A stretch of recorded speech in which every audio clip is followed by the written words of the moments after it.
Halo semua, perkenalkan nama saya Sharwin Widarta dari kelas 74 Nara Absen 2.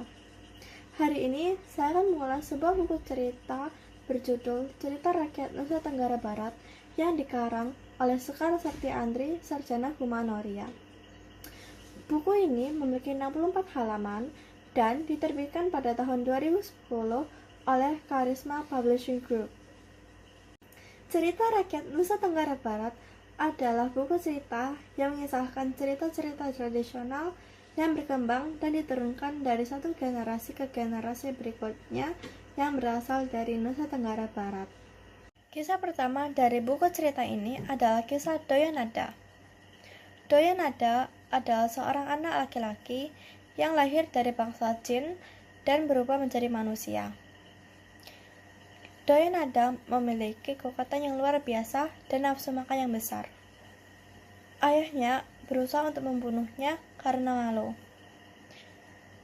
Namun, Doyanada selalu selamat dan akhirnya ia meninggalkan rumah. Di perjalanan, Doyanada bertemu dengan 2 orang bertapa dan 3 bidadari yang cantik jelita. Namun, Doyanada dan bertapa tersebut tidak diperbolehkan untuk menikahinya. Tahun-tahun berlalu. Doyanada dan kedua temannya berhasil membangun sebuah kerajaan yang ditinggali banyak orang.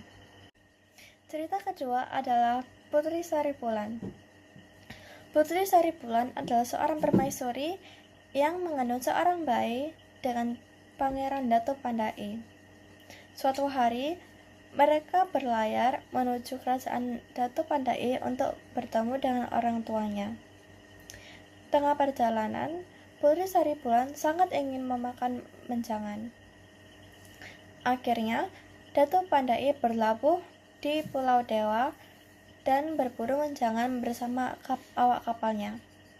Sementara itu, Putri Saripulan ditinggal sendiri di kapal.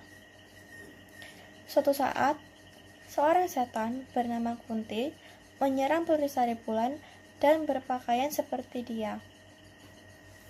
Saat Datuk Pandai tiba di kapal, ia mengira bahwa istrinya terkena kutukan.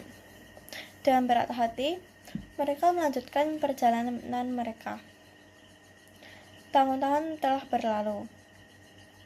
Ternyata Putri Saripulan dengan anaknya Aipat tetap hidup. Mereka pergi menuju kerajaan Datuk Pandai.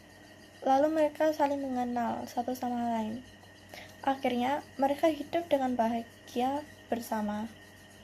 Sementara itu, Kunti dimasukkan ke dalam sumur yang dalam dan kering.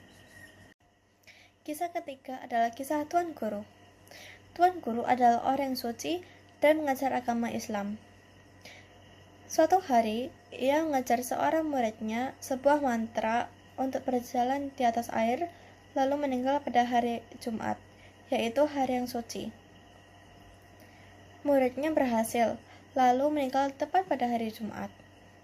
Ketika giliran Tuan Guru, ia gagal. Karena takut dianggap tidak suci, ia berpura-pura mati. Ketika warga desa datang untuk melayat, Tuan Guru tidak tahan berbaring lama. Sehingga Tuan Guru melakukan sebuah mantra untuk membuat para warga desa tertidur. Tuan Guru segera kabur ke dalam hutan dan tidur di atas pohon. Tiba-tiba, seorang penebang pohon datang menebang pohon itu. Ketika ia melihat Tuan Guru, ia segera melaporkan kepada warga desa. Akhirnya, Tuan Guru dikutuk oleh Allah menjadi kelelawar. Kisah keempat adalah legenda Batu Golok.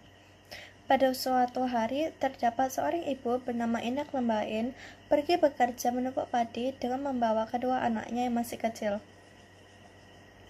Kedua anaknya duduk di atas sebuah batu golok, sementara ibunya bekerja.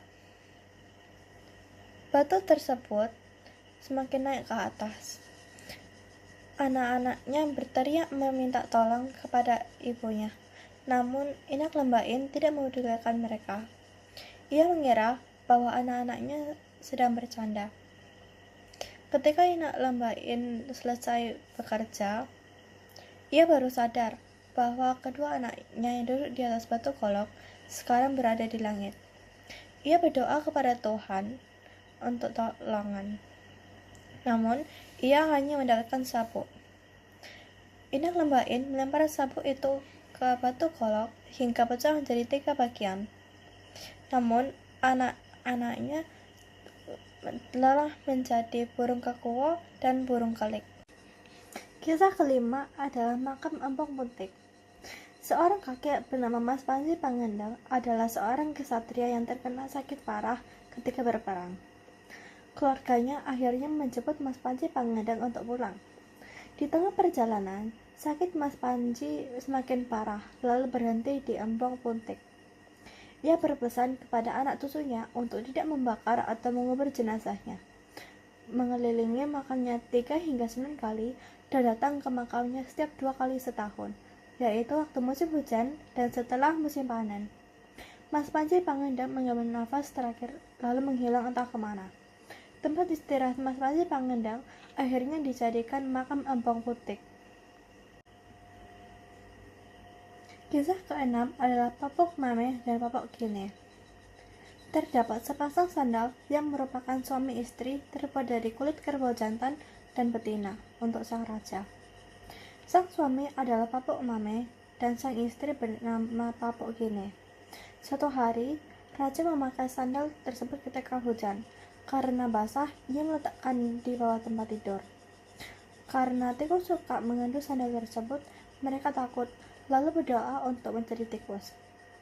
Ketika mereka sudah tidak puas, mereka berdoa lagi untuk menjadi kucing, anjing, dan raja dengan ratu.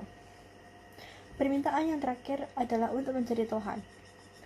Namun, Tuhan tidak mengabulkan permintaan itu, tapi mereka menjadi sandal lagi. Kisah terakhir adalah kisah asal mula lintah. Ikarma adalah seorang pemuda yang bekerja sendiri. Ia telah mengingini seorang istri untuk membantunya selama bertahun-tahun. Suatu hari, ia mendapatkan sebuah botol berisi minyak kelapa oleh seorang kakek. Ikarma menjaga botol itu dengan baik dan meletakkannya di atap rumah. Karena botol tersebut, Ikarma tidak ditimpa oleh hal-hal jahat. Suatu hari ketika ia pulang bekerja, ia menemukan seorang wanita yang memasakkan makanan lezat untuk Ikarma. Kemudian mereka menjadi sepasang suami istri. Tak lama kemudian, istrinya melahirkan seorang bayi. Suatu saat, Ikarma bertanya pada istrinya, kenapa botol minyak kelapa tidak ada? Ia memikir bahwa istrinya telah menggunakan minyak itu untuk masak.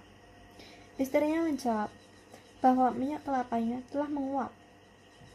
Ketika Ikarma bekerja, ia sangat haus. Ia memaksa istrinya untuk membawakan air minum. Karena jauh dan panas, istrinya menolak. Namun, Ikarma menegurnya karena dianggap manja. Istrinya akhirnya pergi untuk mengambil air, tetapi tidak kembali. Ikarma ditinggal sendiri bersama anak yang masih bayi. Tak lama kemudian, Ikarma menikahi seorang wanita. Ketika istri barunya memasak, ia meminta untuk Ikarma menjaga anaknya